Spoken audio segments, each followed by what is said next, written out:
honestly don't know where I would be without hip-hop right now.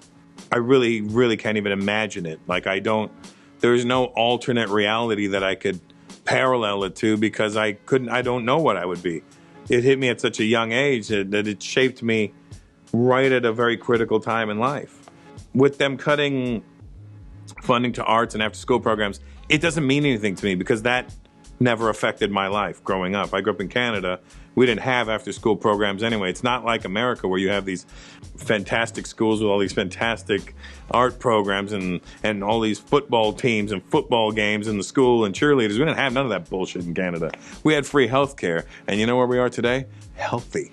But to me, I grew up in the 80s. It was about self-discovery for everybody. You had to go out and figure out who you were. Nowadays, people are being told who they should be or who they are. And you're dictating it to people. That's not real. It's why you have so many fake motherfuckers on the planet nowadays. Because everybody is a copy of somebody else, thinking that's the way they should be. Well, if that person acted like that and became that, I should do that too. No, you fucking idiot. Do you. Don't worry about what they did. They would be like, oh, that's for black people, and you're not black. I would get that all the time growing up. You're not black, right? I'm like, yeah, but I'm not white either. So why is it okay to go that way but not that way? Fuck you, I'm going that way. You zig, I zag. How about that? Because I remember growing up, there was the Indian kids in high school. Because the first 2 years of high school, 9 and 10, I was in a regular high school that had really smart kids, and that's where some Indian kids were, and they were really smart, and they always treated me like dog shit because I wasn't a good student at all. And then I was always hanging around the black guys, so they were like, ugh. And I'm like, well, while they were listening to Depeche Mode, I was listening to Run DMC. And I'm like, well, fuck you. Your shit's depressing. You know what I mean? And I just always rebelled against that. I was like, why is it okay to go white but not okay to go black? Fuck you, I'm going to stay black, and I'm going to do that till the day I die, because that's what I know better. And I'm far more comfortable in that situation.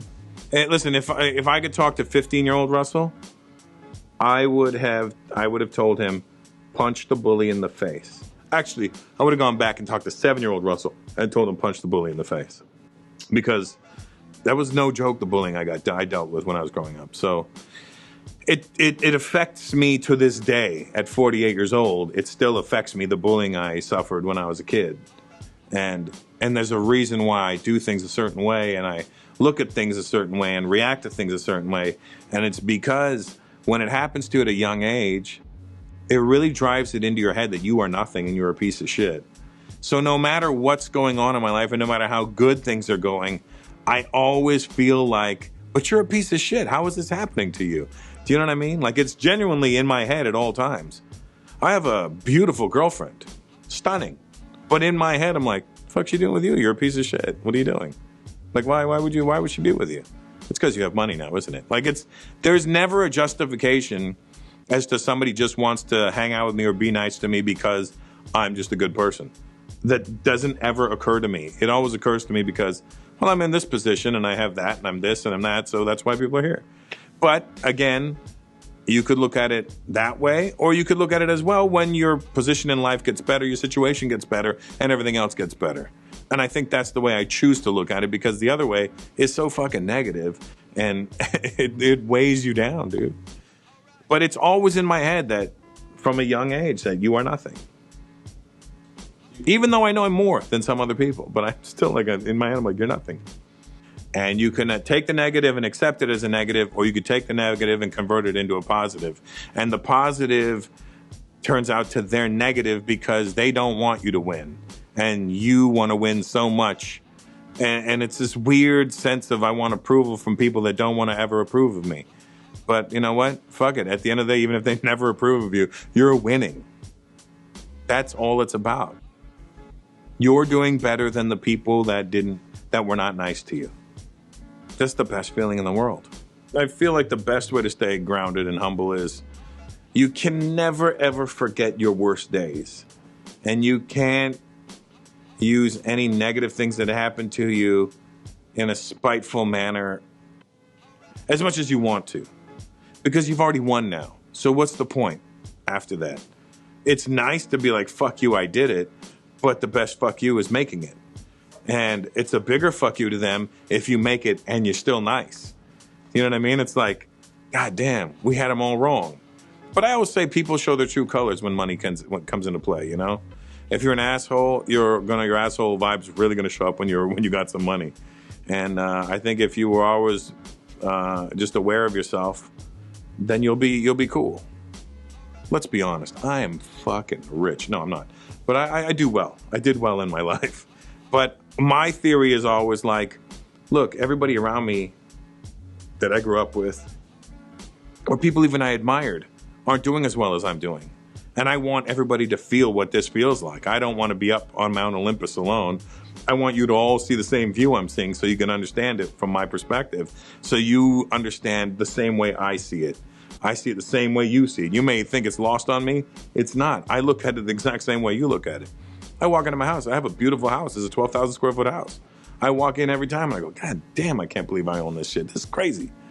When I show people around my house, some people, I have a lot of rich friends, some not, not a lot, but when you go to their houses, they don't really show you around and you're like, I want to see it because I want to know, like, what does it mean to you when you see it? And, fuck your privacy. If you wanted privacy, you would have been working at Gelson's or some shit. You wanted to become a big celebrity. Now show me this shit. Motivate me, and that's what I do. When people come to the house, I take you on the full tour of the house because I want you to be motivated. I want you to see that it's even, I still walk around my house and go, God damn, shit is nice. Ness knows. He comes over. I tell him to treat it like it's his own house. So he shits in the sink, which is a little weird. I don't know if he does that at home, but that's what he does in my house. Ness is Lord Finesse, the rapper. He is the funky technician.